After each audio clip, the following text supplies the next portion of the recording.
Tzaharaim Tovim. This week's Parsha is the beginning of the second of our 5 books of Moshe, Chumshei Torah, Shemot, and of course the first Parsha carries the same name as the book. And we are going to be discussing surviving and thriving and those who help. We all know how this part of the story begins. Yaakov and Yosef's family come down to Egypt, to Mitzrayim, and they grow and prosper. While this is a proud point and an accomplishment for the Jewish nation in its fledgling state, this is not seen as a positive factor for the Paro of the time, who wants to rid himself in his seat of power from any threat. From the vantage point of the power holder, what could be more of a challenge than a large and multitudinous and continually growing population?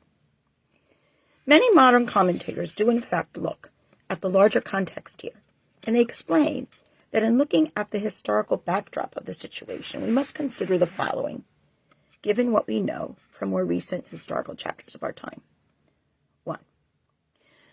The first thing for a person in power to do is to cut down its population growth. Thus, the royal order is issued by Paro that male babies are to be killed by drowning them in the river, thus minimizing the threat of the growing population that could threaten his hold.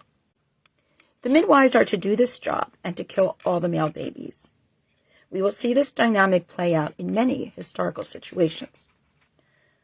2. For example, the German, Austrian, Hungarian, Romanian, Estonian, Latvian, Ukrainian, and Polish Christians did not disobey the Nazis, who appointed them to be guards and the executioners that killed Jews in the death camps generally. We know there were exceptions, but the general adherence to the requests cannot be understated. They did not object to the killing of the Jews on their land, in their backyards, and in fact participated, and even at times they outdid the German officers in their capacity to kill numbers of Jews. 3. We are well aware that there are thousands of Christians in Europe that did do exactly what the 2 Egyptian midwives, Puah and Shifra, did in our narrative. These Christians endangered their own lives to save Jews and Jewish children from the Nazi death camps. We know these people and give them the appellation of the righteous Gentiles, and we honor them at Yad Vashem in their own special part of the forest of the grounds. There are indeed other such instances of those who fight for the rights of others and try to mitigate against the ones who want to obliterate such populations. Hopefully, those of us listening right now are among those. 4. While the number of upstanders who try to correct such horrific efforts may seem small in comparison to others who revel in the potential destruction, they saved many lives, and this is celebrated. Similarly, in our Parsha, we have Shifra and Puah, who did just that. These 2 women, who were appointed as the directors of the project of drowning Hebrew male babies in the waters of the Nile River, found ways of allowing these babies to live and did not kill them in the waters of the great river, so we are taught. 5. There are many instances in history where there is persecution and suffering and horrible treatment and loss of human rights and social privileges by maligned populations for a variety of reasons.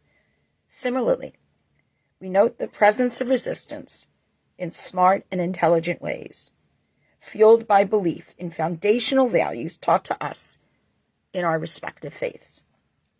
We see this in today's world as individuals continue to take great risks to free populations that are at risk throughout the world. So let us go back to this text, which serves as the paradigmatic telling of an oppressed people who do manage to escape this oppression and even fashion a future for themselves. We begin in chapter 1, verse 1 of Shemot. Vayomer melech Mitzrayim lemilodot ha'ivriot asher shem ha'achad Shifra v'shem ha'shniya Puah. The king of Egypt speaks to the Hebrew midwives, one of whom was named Shifra and the other who was named Puah. Now, according to Rashi and other classical commentators, Shifra will be identified as Yocheved because she is beautiful, Mishaperet, same Sheresh. Pua is identified, if Shifra is Yocheved, Moshe's mother, Pua is identified as Miriam, his sister, and called so because she cried out, Po'eh, and talked and acted in the manner of a woman who soothes a crying infant. Now, Rashi has his reasons, as Rashi always does, to convince us that these midwives are none other than Miriam and Yocheved. Rashi will often take the position that anyone outside the pale must, in fact, be in the pale. So for Rashi, Yitro definitely converts. For Rashi, people respond to the Jewish voice inside of them. And there are many, many such instances. However, the challenge that I would like to present to us is that if we think of Shifra and Pua as the first righteous Gentiles, members of the Egyptian community who defied the word of Pharaoh, also making them fighters for social justice, we then understand their actions in a different way. And we know, most of us, I wish all of us, that every group has its righteous actors and those that we would not want to emulate. By saying that an Egyptian woman did this, or a Midianite priest did that, or what have you, does not mitigate against the special nature of the Bnei Yisrael, but rather speaks of other people in other contexts, in other groupings that are also righteous. We don't own that right exclusively. It must also be noted that names are very often absent in the account at this point, and yet these names are given. More will be said about that later. So then Pharaoh says, a bit later, when you deliver the human women and you see on the birth stool it's a son, you should put him to death. But if it's a daughter, she may live. So he's explaining that you will get rid of those that can in any way be a threat to me in my seat of power. But hold on to the girls. We'll take them. We'll have them have good little Egyptian babies. Potentially, as these girls are taken by Egyptians as wives, they can produce more girls to further bolster the Egyptian population instead of the Jewish population. Also, a thought, could this induce the midwives to follow the instructions? Would they have more sympathy towards girls than boys? Just something to think about. However, we are told,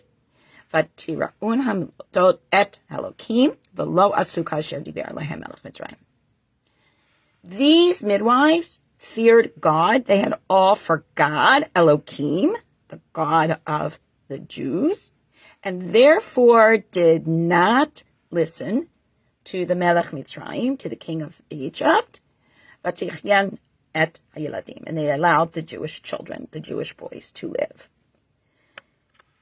They didn't just save them, but it appears that they nourished them so that they thrived and were strengthened by those who helped them. Now, if we accept that these are Egyptian women, here's a thought.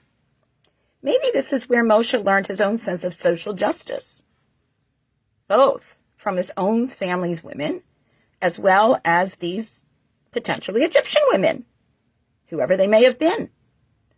While Rabbinic Midrash explains that Yocheved did in fact take care of Moshe and nurse him until his weaning age, yet another possibility is that we do have, not two, but 4 women here, 2 Jewish family members and 2 others who are working together to save children. Again, in our history, we have many instances where there are wars and there are destruction and there is horrible, horrible loss where women are the ones who get together. I highly recommend, if you can find this film on streaming, There is a film from Lebanon called Where Do We Go Now?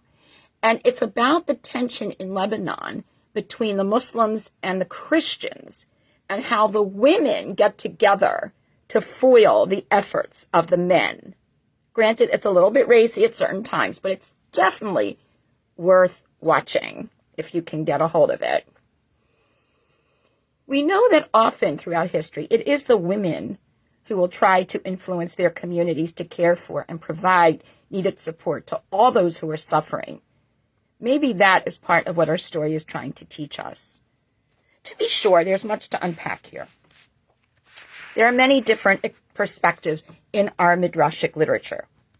One midrash explains that not only did Shifra and Puah defy Pharaoh's orders to kill the baby boys as they were being born, but if the midwives saw poor women, they would go and collect food and water from the houses of the wealthy women, which they would then give to the poorer ones, thus enabling them to provide for their children. In this spirit, Jewish communities come together even today to provide meals for families that have recently given birth. The famous meal train. 2.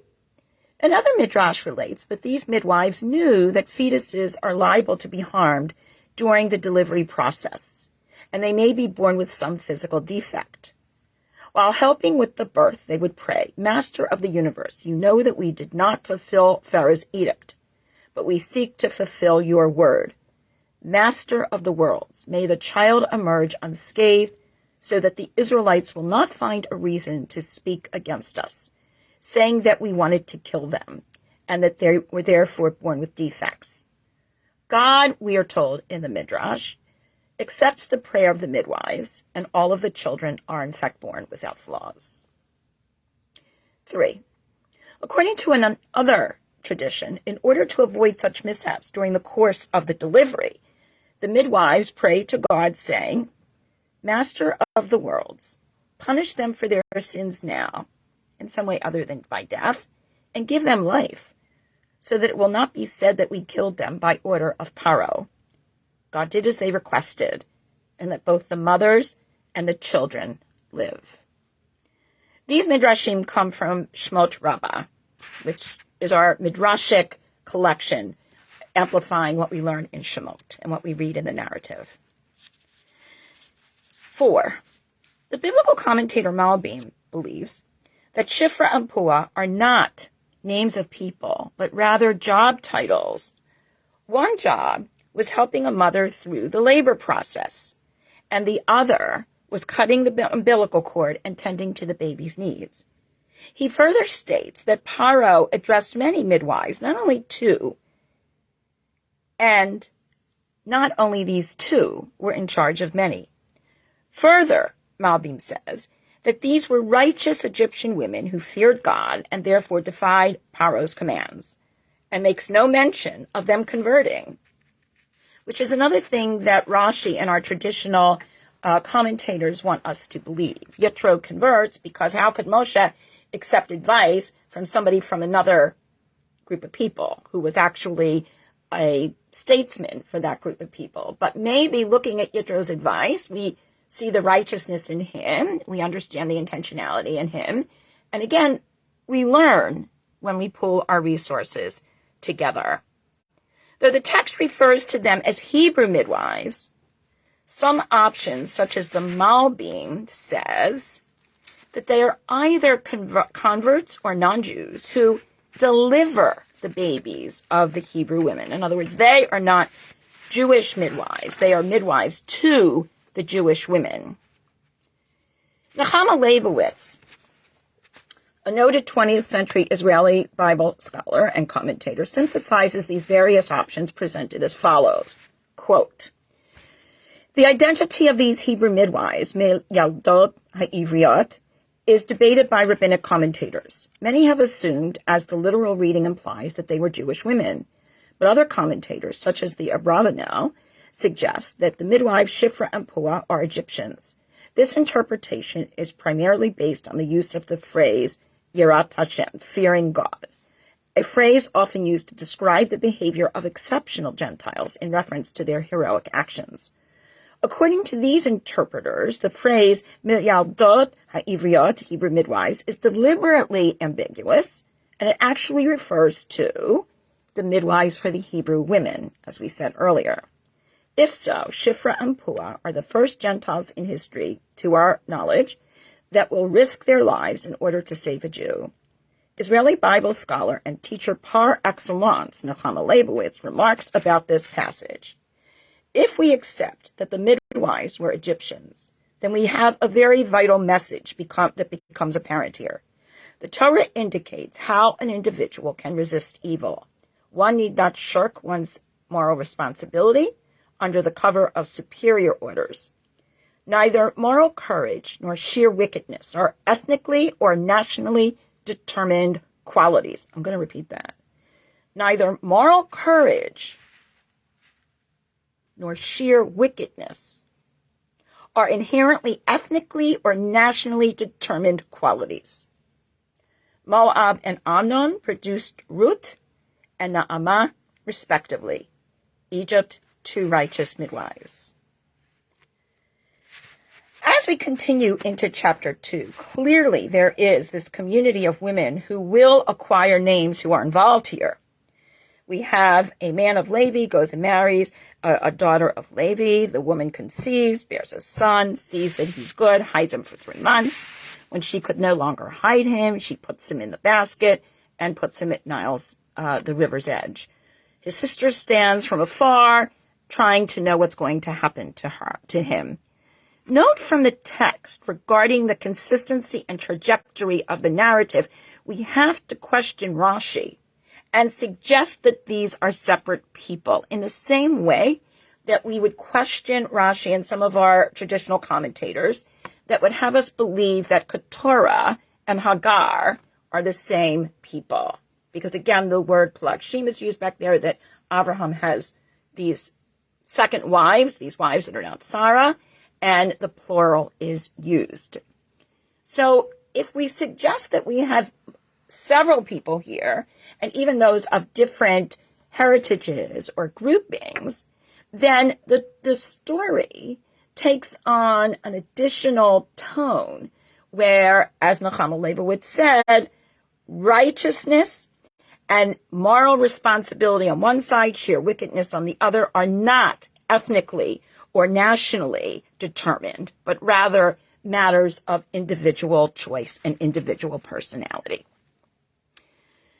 Pharaoh's daughter, who is now identified as differently from all the others, who will be called Bat El, the name meaning the daughter of God, goes down to bathe in the Nile, and her maidens are walking by the Nile, and she sees the basket. She opens it. She sees this child. He is a crying baby, and she has compassion upon them, upon this baby. She has compassion. V'tachmol alav. And she says, Mialdei Rimzeh. This is one of these Jewish children, these Israelite children. His sister, Miriam, says to Paro's daughter, to Bat El, shall I go and call a wet nurse for you from the Hebrew women so that she can nurse the child? Pharaoh's daughter says, yes, please do. And of course, we know the story. Miriam goes and gets Yocheved. Bat El then says, to whom we now know is Yocheved, Moshe's mother, take this child, nurse him, and I will pay you for it. So the woman takes her child, Moshe, and nurses him. The child grows up. She is brought to Paro's daughter because Yocheved knows this is the only way that this child will be saved. And again, like we talked about with Yosef and others, these parallel planes where we are doing what we are doing on the human plane, God is doing what God is doing on God's plane. This is where Moshe is going to have to be. Aviva Zornberg points to the fact that names are often absent in this narrative, thus leading Rashi and some of our traditional commentators to collapse identities into less people. This anonymity and loss of meaningful identity for the individual is part, according to Zornberg, what is at stake in terms of being lost. Remember, we're beginning the book of Shemot. Names. The Jews are saved because they maintained their names. They maintained their mode of dress and various customs of being and their intrinsic identity, but they maintained their names. The Hebrew name of the book, Shemot, means names. And the book begins with the names of the Yud Bet Banim, the 12 sons of Yaakov, who goes down to Egypt. And we hear their names and their family. And then basically names disappear from the story. And we have a sense of the people themselves becoming largely anonymous. Even the heroes of the story are relatively anonymous. So Aviva Zornberg says, I think that this is significant. I think what happens, and this is again, it's a traditional possible reading of the story, that what happens to the Israelites in Egypt is that they gradually lose their distinctiveness. They gradually lose their identity. They do assimilate. But it's not just that they assimilate to the culture, but they lose their differences, one from the other. I would like to suggest another thought. Perhaps we are asking from whose perspective should we be considering the narrative? From the people themselves or from the Egyptians? Think about this. In your perspective, the names of your family members are very important to you, and you know them, hopefully. When others speak about your family, they may or may not know all the individual names. So they may say, so-and-so's family. So the names become important in terms of those who know us best. Also, davar acher, another thought. As we know, returning to Nazi Germany, the idea of names and individuality was taken away. People became numbers that were placed on their arms, like one would brand cattle. One way to persecute and to take away rights and to take away any agency of people is to remove their very humanity. And that may be a threat that we are reading that is part of the text. Again, Aviva Zornberg's notion, what's underneath the words, what's behind the words. And what mirrors that in the external world is a new policy in Egypt to reduce what had once been an honored guest people to the status and condition of slavery. The description of how this happens, I think, suggests that it happens gradually. Perhaps the country wouldn't have been willing to accept it if it had been an overnight draconian decision. And instead, gradually, things got worse and worse to the point where there were decrees to throw baby boys into the river so that there would be no future at all for the Israelite nation, according to Aviva Zornberg. And the reason for this remains rather mysterious. Why does the Egyptian king, and it seems that this is a new king that has arisen over Egypt, who has forgotten Yosef and his accomplishments on behalf of the Egyptian empire, why is this new king deciding that this guest nation is a threat and so intent on suppressing them? Think of examples throughout history where the Jewish people have succeeded and made notice accomplishments that far exceeded their numbers, and what reactions were to them. Look at the number of successful Jews and accomplishments in the late 20s and early 30s, and further into the 30s in Germany, and you will understand what the problem is. Maybe the Midrash and traditional Jewish commentators find it easier to collapse individuals into one being, such as Shifra and Puah being Miriam and Yocheved, in an attempt to regain this importance of the individual. That being said, I also am aware that this is often done to ensure that all heroes are our heroes. There are only good guys and bad guys, so to speak. And the thought that one of the other party, here the Egyptians, could be decent and righteous even is just not palatable to those who want to see our world in black and white, who want to see that there is no resolution, and that allows increased enmity and justification for that enmity. Think of what's going on in our world today and how each side is vilifying the other. However, to paint such clear and ultimately inaccurate pictures does not necessarily serve the purpose of our interacting in a meaningful way with our narrative. Regarding Pharaoh's daughter, Aviva Zornberg brings us back to the importance of naming our heroes. She teaches, Pharaoh's daughter, Bat Paro, actually has the courage to save what she knows to be a Hebrew baby of the Hebrew nation, in spite of her father's policy. So basically, she is defying her father, the ruler of Mitzrayim, and the God figure for them all. And that is an extremely, symbolically, very provocative act, because he's not only the king, but her father. In a sense, she disposes of his power and identity as her father. In Midrashic tradition, she is given the name Batya, which means daughter of God, as if to obliterate her identity as Pharaoh's daughter, and saying that she chose God as her father, rather than the antagonist, who is Paro. And remember, the name Paro is not the proper name, it's the title. The shoresh, the root, pei, resh, ayin, means to disassemble, to destroy, the destructive one. Further, this is consistent with the notion of territorial concepts of deities, which I've taught about in other frameworks, operative in this world, in which each king, each god, each deity has their own framework. And when you read the story of the plagues, for example, which we will in the next two Parshiot, this dynamic of take your people and get them out of here, and then no, keep them here, we want them to continue as slaves, is when Paro thinks that their God has invaded his turf. And when the plague stops, he doesn't see it as God's doing. He sees it as his God winning in the boxing ring. And this is not the way we look at the story. This is not the way the world looks at the story.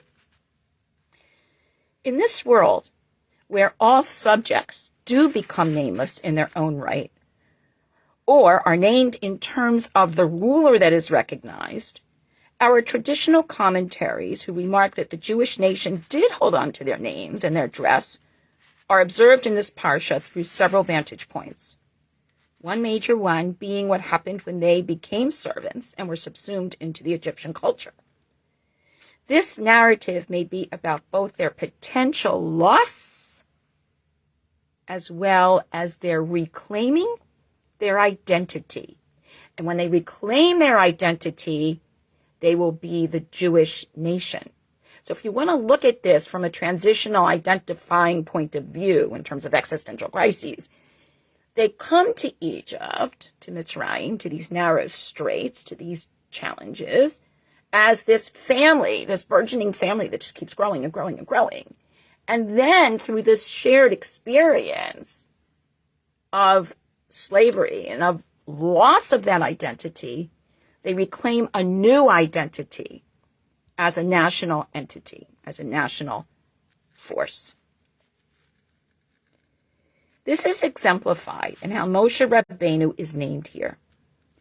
Moshe is actually an Egyptian name, meaning being pulled out of the water, perhaps being symbolic of being pulled out of the influences of Egyptian nobility to be all that he is meant to be. Similarly, we are all pulled out of some kind of rooted beginnings to become who we are supposed to be, named as such, and meant to fulfill our missions in the world. In Kohelet, Ecclesiastes, Perek Zayin, chapter 7, verse 1, within the frustration expressed by Melech Shlomo, we read, Tov Shemi Sheman Tov. It is better to have a good name, a respectable name, than jewels, than fine oils, than the stuff of our material lives, if you will. Maybe the importance of naming here is connected to our narrative in our most profound way. Names are important to those who care. We are taught in communications theory that in meaningful interactions with others, we should know and use the names of the individuals with whom we are interacting. Perhaps the message here is that if the name is important, so is the person. For the Egyptians, the Jews were just mere numbers. Their names were not important. We are all aware that in other cases of persecution and attempts to take away individual identities, this has been done as well. But our names, Shem Tov, our good names, come to identify us and we them. Bat El, the daughter of God, which is the name by which we will come to know Paro, the one who destroys. Paro's daughter, named Moshe, pulled out of the water, pulled out of these influences here. Moshe, who will be pulled out of the challenges of his life to lead many through the collective challenges of their communal experience. We constantly invoke the names of those who have lived before us and set through our own journeys the trajectory of the lives we forge in turn. One of the things that I've noted on Facebook through the years is the increasing number of folks reaching back into populations and parts of our lives that are long, long gone, like when I see names from high school. Hi, Myra. That's so far back. But the fact that we can go back and revisit those people, the fact that we post what would have been our parents' 100th birthday or 70th anniversary or whatever, and we say such honorable and meaningful and heartfelt things about the legacy that they left us. That is meaningful. So it was with Shifra, with Pua, with Miriam, with Yocheved, with Bat El. Say their names. Know who they are. Don't collapse these separate people into one nameless or collective entity. Keep their individuality while pulling together the good that they did for the collective. All of these amazing individual women truly had acquired a Shem Tov, a good name. May it be with all of us as we come to be known by our names for the challenges we confront, for the victories we achieve, and for the paths that we follow in our lives, with the help of others whose names we must recognize, and in paying it forward by providing the same help so that others who look to us can thrive. Shabbat Shalom to all.